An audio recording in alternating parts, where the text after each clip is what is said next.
Talk girls are ready to spill some of their dirty secrets. Oh, sex! Ay, basic! Nangyari sa akin na ayoko na maulit. Kasagasaan ng hotdog. Ay, makipagkimpim para nang may katabing tulog. Kasi, sinasayawan na kami kasi. Ako magiging lalaki, ang gusto kong gawin agad Ako pupuntasin ko sa same guy. Tapos yung nakaganon lang yung, ano niya, yung edit. Baba lang. Para, di ba may cowgirl na bag. Pero, ngayon, wave lang pa na. Are you ready? Sumubo ng tape. So, Kuya Rai, I challenge you. Ano, game? Game!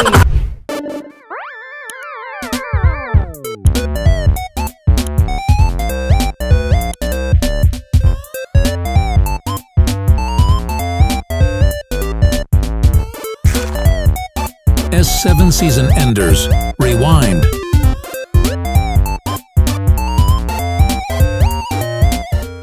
Sizzling hot evening talk, fam.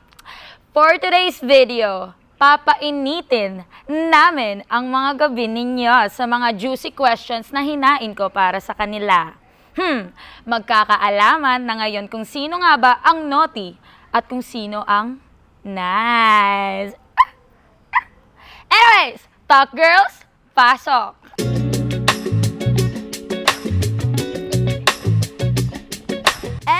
LYDSA, Liza, ang Buddhist girl ng Season 7.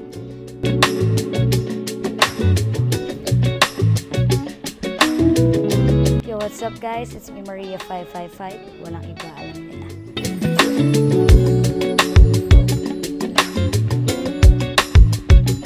It's your girl, Chandria.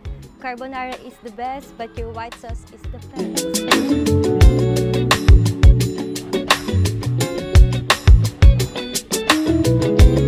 Hi guys, it's me, your one and only Pabi, ang gabi-gabing nagpapainit sa Maninikasi.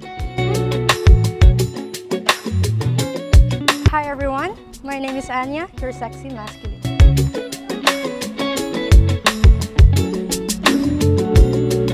Hi guys, it's your girl next door, Amber, ang icing sa cupcake mo.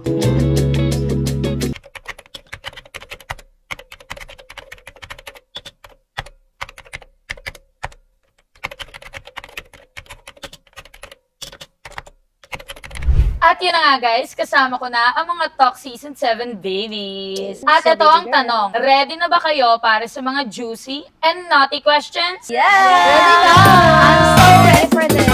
Sip-sipin ko yung juice. At ito na, first question. What is something you have tried but will never do again? Ang magmakoy sa inuman.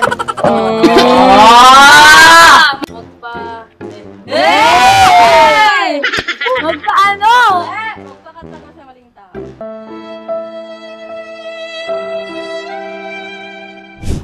Magabol sa isang tao na alam ko hindi naman mapapasakit. Oh! Bakit emote? Pass guys. Chandria. Pass. NANI?! お前はもう死んでいる。 Palaspas! Hey! Sino guest? Cover namin! Kanal humor. Go. Magbigay sa di naman ako mahal. Uy! Ng ano? Nang lahat! Ayun. Samaang. Puda. Oh, siguro yung ano, nangyari sa akin na ayoko na maulit. Kasagasaan ng hotdog. Is everyone okay? Yung makipagkimpim para nang may katabing tulog. Hindi ka makakahinga na maayos. Wait lang. Babae ba itong pakam? Secret! Lalaki. Alright. Second question. If you had a superpower, what would it be? I think maging invisible. Kasi pwede kang makli-chismis. Malalaman mo kasi yung plastic at hindi totoo. Ako invisible din. Para makasilip ako sa siya.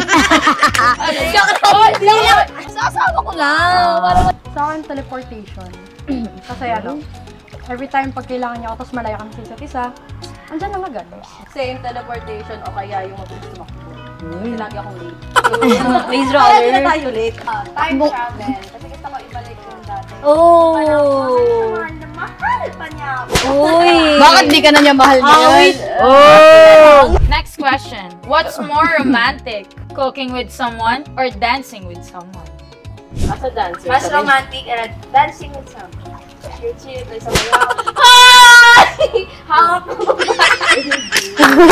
Ako, ano, Hawak pataas na ang cooking with someone. Hindi. Ako cooking with someone, tapos naka-apron ako. Sa akin, cooking with With someone? cooking with someone din. Kasi bonding na din yun sa partner mo. Tapos, kunyari, pag habang nagluluto ka, pwede kayong back hug. Para after mo magluto, ako na yung titikman niya. Yun. Ako, alam ko di ako dancer, pero gusto ko dancing with someone. Kasi, gusto ko, sinasayawan ako ni Cassie.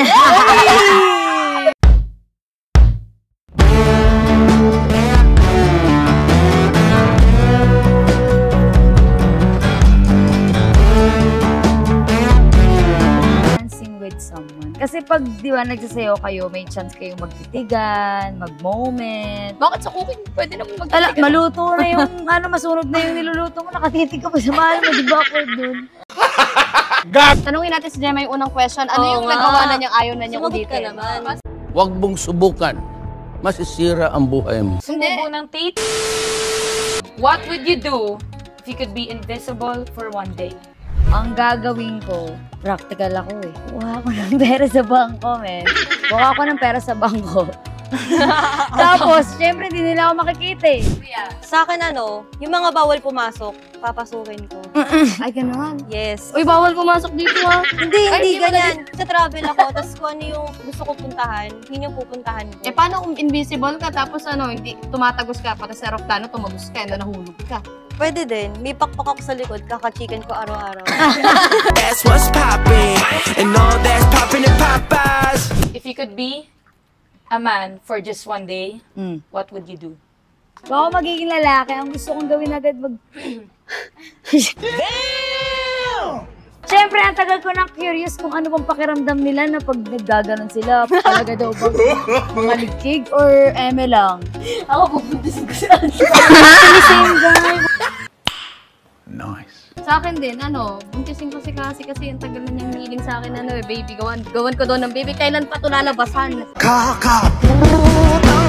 Kasi syempre, di ba lalaki yung naniligaw? Gusto ko itry sa isang babae kung paano yung princess treatment. Wow. Kasi, di ba ang daming, kasi di ba ang daming nasasaktan? So, gusto ko ipa-experience sa ibang babae na deserve nila. Next question. If Ryan Tanyada offered to do something really funny for you, what would you ask him to do? Sa akin siguro, mabuhay siya sa isang araw na as babae. Yung yung personality ko, palit kami, dalawa. Kunyari, sino yung maingay, siya yung mag-iingay dito sa loob ng mansion. Sa akin, gusto ko makita si Kuya Ray naka-two-piece talaga. Kanya na try yun? Tapos yung nakaganon lang yung, niya yung edge. Baba lang. Nakababa. Gusto ko makita si Kuya Rai in a funny way na magsayaw ng sinasayaw natin for concert. So, Kuya Rai, I challenge you. Game? What's your favorite fun thing to do with your partner? Sex! Ay! Basic! Women. Puro part ngayon, pero quality time talaga. Ako naman matulog buong hapon. Ganon. Tapos cuddle lang. Cuddle. Kaya pala isang lagi piso. umuwi, may kakatang tayo na Kasama na yung Kaya kaya kasi ako tapos cuddle. mag-explain Amber. Sa akin, magkape, tapos cuddle, Magkape. tapos after nun, yung vibe namin, iisa, kahit di pa kami nag-uusap, mata pa lang, basa Alam mo na na. agad, Sa amin dalawa ni kasi travel talaga. Kasi gusto namin maka-create kami ng madaming memories. Depende doon sa jowa ko. Pag nasa music siya, mas gusto kong gumagawa kami ng music together. Pero pag Yung kumakanta, gano'n. kumakanta, kami pareho. Gumagamit ng mic. Gumagamit ng mic. Mahilig ka gumamit ng mic. ng mic, ikaw lang. Na ito nga kita naman nakatatuwa. Nakakapita na lang yung mic. Talagang Nakakapita na yun lang. Yes. Tapos, syempre, pagka naman, hindi naman siya Pero paano sumisip. pag sa kanya yung mic? Sa'yo kasi yung mic, kakapitan na ng gano'n. Pag sa kanya yung mic, Ako na. What would you do if you saw your crush without a cloak? tititigan ko. Tinitigan ka. Siyempre, crush ko yun eh. Titigan, sabay. Siyempre, Kaya ayoko naman na mapastos yun sa akin. matawa ka mo. Yun lang, boring lang eh. Yun lang, titig lang. Sa akin pink ko, tapos wala siyang palag. Hindi na maganda na nakaluhod yung anime ka ba? Ginawang mic talaga ulit. Hey, mic test, pwede ka ba? If you could choose one celebrity to hook up with, who would it be and why? Ako na to. Chris Brown. Pag si Chris Brown, talagang performance level ako kay Chris Paano bang klaseng ano yan? Kahit ano ba sa celebrity na gusto Best. mong makahook up with? What? Chris Brown lang Who would sa it be kanal. and why? When was the first time that you felt attracted to someone sexually? Ako, 17 years old ako. Meron akong jowa na nag-hug from the back. Tapos parang kang kinold up. Hold up ko yung parang may mararamdaman. May nakanong patalim. Natutuwa ako yung Siyempre, cellphone kaganyan. Bigla kang hinap from the back na parang agtas ako. Ano po yan? Hindi ako makalingon, te. Atagal ko parang ako na-stuck. Tapos yun parang, hindi ko alam yung gagawin ko kung dapat ba, sakyan ko na parang, kasi wala ka experience, Sakyan di mo? ba? Yung parang, sakyan mo yung parang, kunwari, ano yan, yung parang i-confront mo siya or what, or baka di mo sinasadya kasi bata pa rin siya eh. O, 16, anong ikaw, Jemay? Yung akin, 14 years old ako noon. Oh. Pupunta ako lagi sa bahay nila bago kami pumasok kasi AM shift kami ng mga second year. Tapos yun, maglalatag siya ng banig dyan. Oo, maglalatag siya ng banig doon sa kwarto niya. Tapos wala na yung mga magulang niya, pati kapatid niya. Doon na kami, laplap. Hanggang 12. Kasi pasokan namin 1 o'clock ng hapon. Yan, araw-araw yun. Tapos 2 buwan kaming ganun nag-iwalay kami. Akala 14 years old, gago, jeje mo pa ako, nakagano'n pa ako. Same time. Tapos kayo nakikipaglaplapan naman, gano'n pa yung post ko, loser. Deal me. What is your favorite sex position? Okay, uwi na tayo. Ako, dog style kasi sagad na Mataas na yung kilay ko. Depende, nakapatong. Sino yung nakapatong? Parehas, gaganunan. Sakitan. Oo, o kaya minsan, nasa babataas, gano'n, mga gano'n. Si Gemma, hindi Gemma, Oo nga, go. Kahit ano, basta siya! Let's go! Missionary. Inakapatong siya sa akin. Oo. Hindi! Ang missionary is nakapatong yung ano niya sa face mo. Ay, ganun ba yung missionary? Binago na nila. Updated na, updated. Sa akin, cowgirl. Ano yung cowgirl? yun? Ikaw yung nasa top. Nasa top. Parang di ba may cowgirl na bag. Pero Ngayon, wave lang pa na. Ganon! Ako siguro gunting. Yung scissors. Pak. For the ano ako, dog style. Medyo paliko. Dog show! Yung dinag-style ka na na dog show ka ba? Wait, ano lang, ako na to.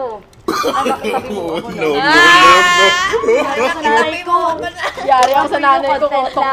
So girls, ang tanong, how would you describe yourself? Naughty or nice? Naughty but nice! Alam kong init na ang mga viewers dahil sa may init na tanong. Kaya naman, If you want more episodes like this, mag-subscribe na sa aming YouTube channel dito sa The House of Collab Season 7! If you have any more spicy questions for us, drop them in the comments below. And don't forget to like, comment, and subscribe on the YouTube channel of The House of Collab.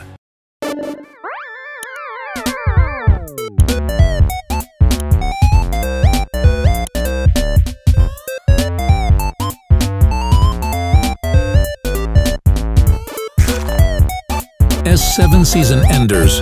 Rewind.